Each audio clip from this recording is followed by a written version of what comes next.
What's good, YouTube? This is Boxingwave, and we are back with some more boxing breakdowns.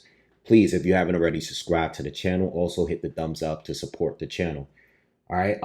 Saturday, July 11th, live on Netflix. We're gonna get the trilogy between Amanda Serrano and Katie Taylor. Taylor's gonna be defending her undisputed championship titles up at 140 pounds. Okay. Neither fighter has had a fight since their last fight back in November of 2024 on the undercard of Jake Paul against Mike Tyson. Again, this will be on Netflix. Now, I've done a lot of content on these two. Okay, I remember the first fight was one of my best breakdowns that I ever did. I went into the history of these two fighters since it was such an important fight. It was the biggest fight of all women's boxing history. All right, and it was actually the best fight. And in that breakdown, I did a lot of talking about their careers overall in general, who they fought, common opponents. The breakdown was basically filling you in with everything with the unknown of how that fight was going to go, being that they never fought before. You know what I'm saying? So a lot of that breakdown was more about the history overall, what they accomplished. Amanda Serrano had so many titles in different divisions. Katie Taylor has won multiple divisions, and she's become undisputed in multiple divisions.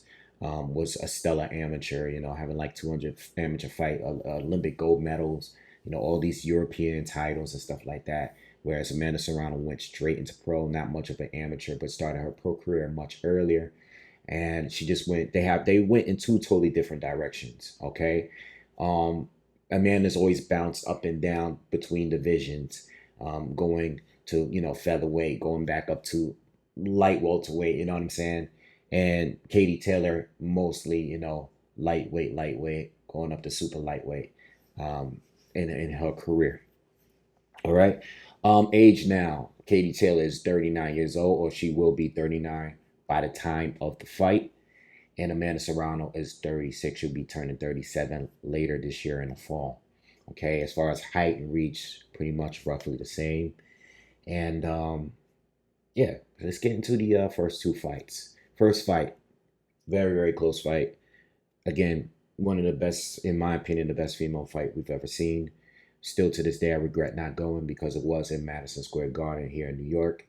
But I decided to just go live and cover that fight, along with Shakur Stevenson against Oscar Valdez, which was on the same night. And I missed out on a great classic fight. But it's all good. At least I got to go live with you guys, which is never a loss for me. But very, very close fight. And every time I go back and watch it, I can see how Amanda, people that I remember first view when I thought Amanda won. I thought second view and I saw how Katie won.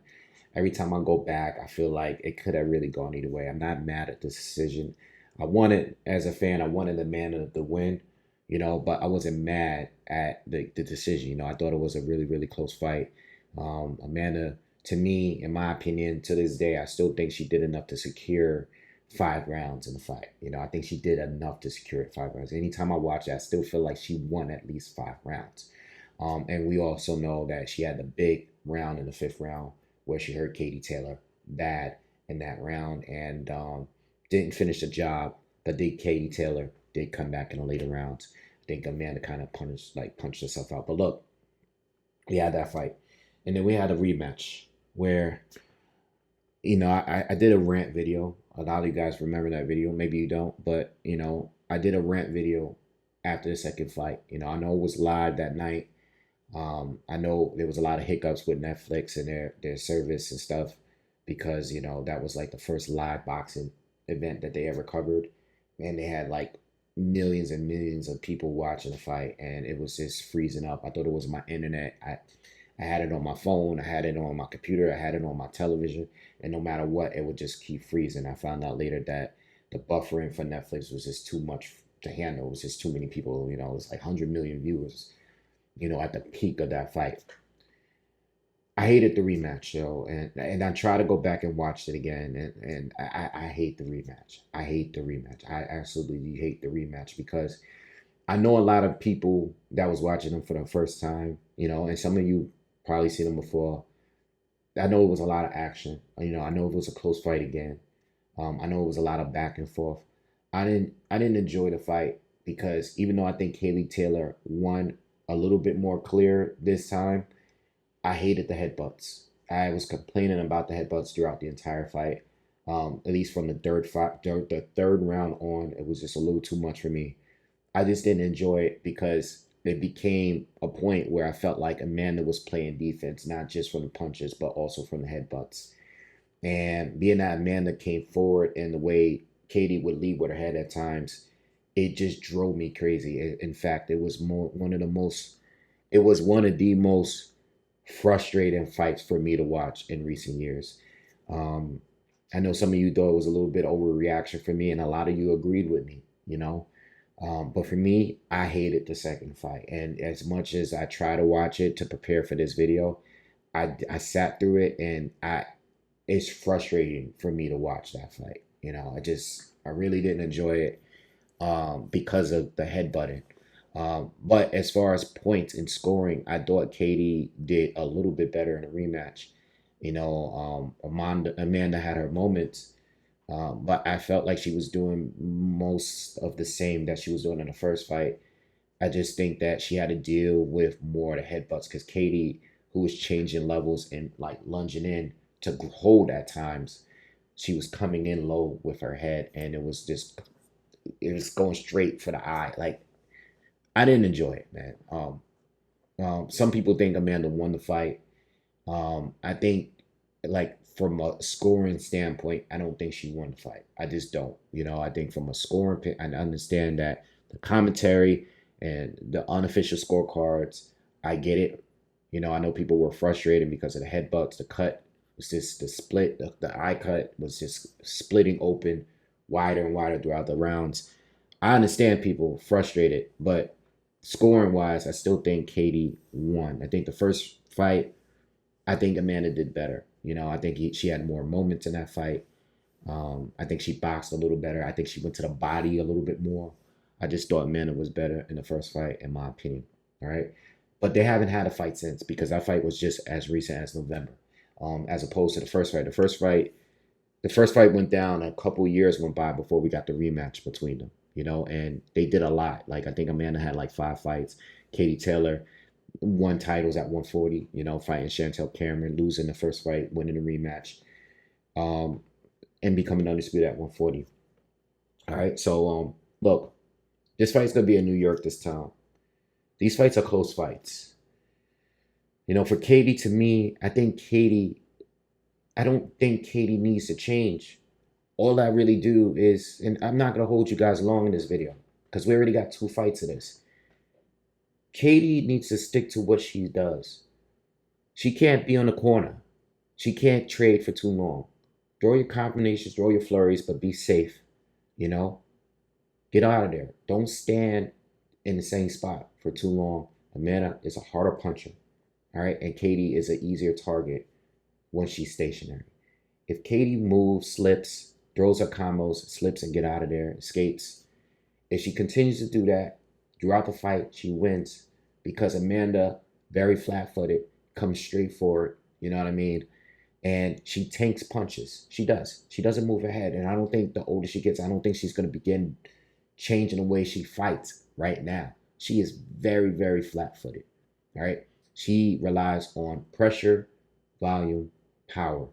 And being that, yes, she can slip, she can move her head, but in these fights, based on what we've seen in the last couple of fights, she's very aggressive. She is dictating the pace of the fight. She is trying to get to a point where she can exchange with Katie. And I don't think she's going to change that much. So when it comes to Katie, she needs to continue doing what she's doing.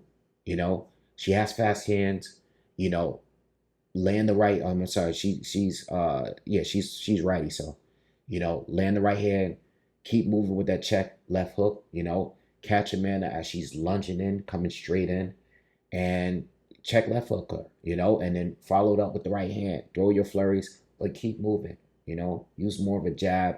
I haven't really seen her go to the body like that. Maybe she can try to go and do that, but I know she doesn't want to leave. She's not going to be able to hurt Amanda. Amanda is going to be, that'll be dangerous. I think she could do it, but I think it'll be risky. But being that she has won officially on the first two scorecards, I think she needs to change a lot less. I don't think she should change too much because she could be risking getting herself in some sort of trouble. If you know what I mean. I don't know if she's gonna be like Pacquiao in a fourth fight against Marquez, where he was just being overly aggressive. You know what I mean? Overly aggressive. Yes, he was destroying Marquez all the way up until the point he got knocked out. You know, I don't think she should take that approach. I think she should be more defensive. I think she should counter. I think she should draw her combinations when it's safe to do so, and keep moving. Don't back. Don't keep yourself on the corners, and just be careful while exchanging with Serrano. Um, all right. When it comes to Serrano, though, again, very, very flat footed. And I think that's one of, outside of the fact that she doesn't move her head, she takes punches. Um, she's she's willing to take punches in order to give them. And I think that's one of the biggest flaws. That's the first biggest flaw to me. I think the second flaw is, even though she builds up a lot of power by being flat footed, she sits down on her punches. I understand that because her punches are more effective.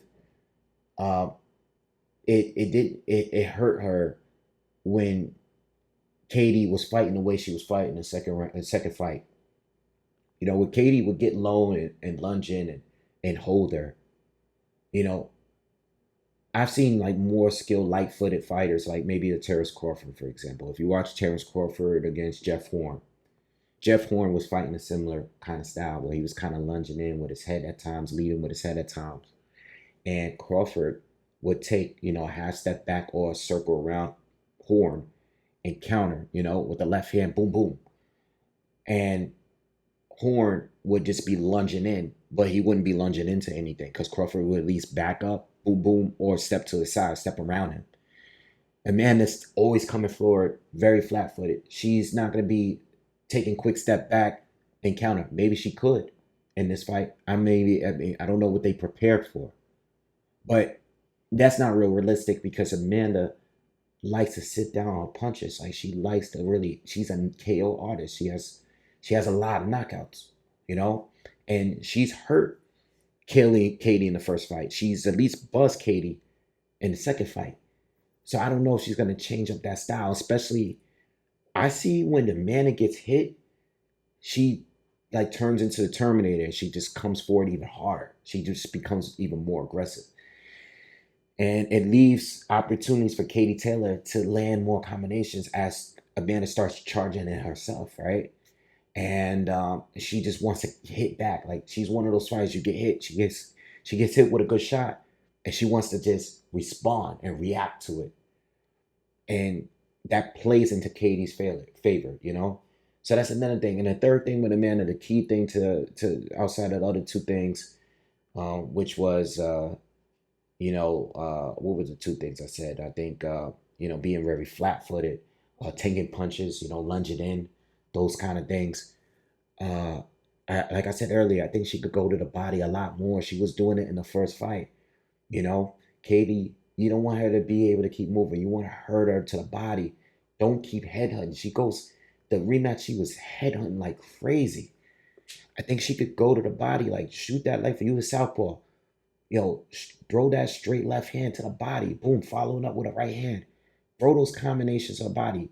If you don't respect Katie Taylor like that, if you want to choose to come in and tank her punches, the least you can do is throw some combos to the body. If you can take her power like the way you've shown us in the last two fights, at least make her pay by going to the body, you know? And she's been headhunting, and even though I know she can hurt Katie, I know she wants to knock Katie out. Katie has been durable. She's shown a lot of heart. She's been getting buzzed and hit with shots and still be able to come back and fire back and win rounds later. So I just think that headhunting is just not the way to go. I think Amanda can definitely win this fight if she just changes and tweaks a few things. Because the fights are so close, she doesn't need to completely adjust her style. but she needs to tweak a little bit these because these scorecards are very very close. You know, like there was a point taken in the rematch, but Katie won 95-94 by all three judges. The first fight was a split decision. All right, so this fight is gonna be back in New York. All right, it's gonna be back at the Garden. I'm not saying that there's gonna be any foul play here with the judges, but if you tweak a few things, I think Amanda could win. Katie, I just think she needs to stick to what she's doing. Hopefully, we don't see any headbutts, or at least not as many. Some were accidental. I'm not saying all of them were, you know, and I'm not saying she tried to headbutt her every single time, because I know with the styles and the stances, it's gonna happen. You're gonna have head clashes. But some of them, she was leaning in, like coming up with her head. And Amanda at some point was defending against it. She was just trying to not get hit by it. You know what I mean? And it's actually a good tactic, but it's a dirty one. Amanda wanted to change the rules for this fight. They're not going to be changed, but Amanda wanted 3-minute rounds, 12 rounds, like the men. I see why she would want it, because there'll be longer rounds. If there's a period where Amanda were to hurt Katie, she would have more time to get her out of there. I'm talking about the fifth round in the first fight. I'm talking about the first round in the second fight where she clipped Katie late and it was at the end of the round. I know why Amanda want that extra time, because in 2-minute rounds, 10-round fight, she doesn't have a lot of time to capitalize if she is to hurt Katie.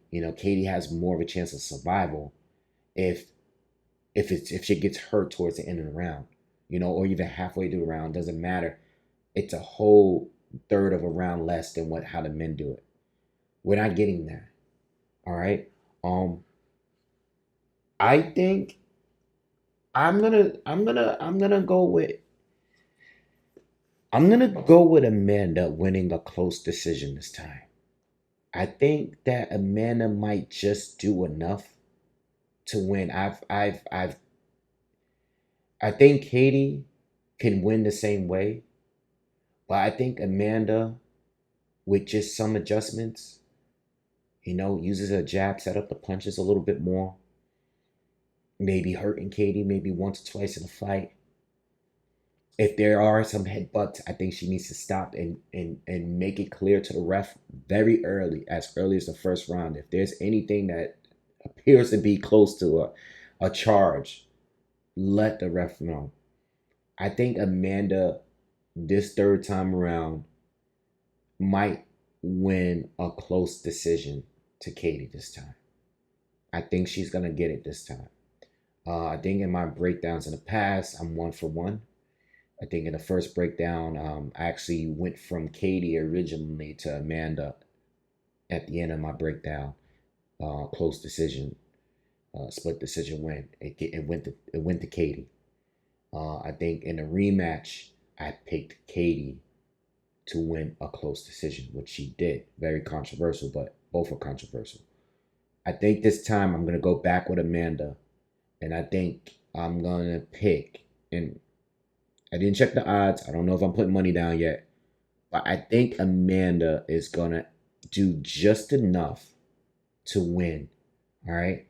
I'm not basing that off anything. I know Katie's 1 year older now. I think both of them are getting older. I don't know who's gonna look older first. You know what I mean? I'm not basing it on that. I just think that since the fights have been so close, I just think it's more of a feeling thing. I'm not really going based on anything else.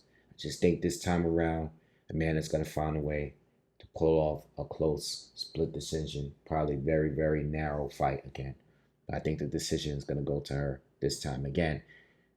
I think in the first fight, the decision could have gone either way. Really could have gone either way. The second fight is a messy fight. Hate the fight. Whatever. I think this time around, I think we're going to get Amanda winning. Hopefully it's a clean fight. Hopefully a bad cut doesn't cause, anything unless it's from a punch. I just hope that it's a good fight. This is an all-female card, y'all. Okay? So just want to make that clear. There's going to be a lot of fights. Chantel Cameron, Alicia Baumgartner is going to be on there.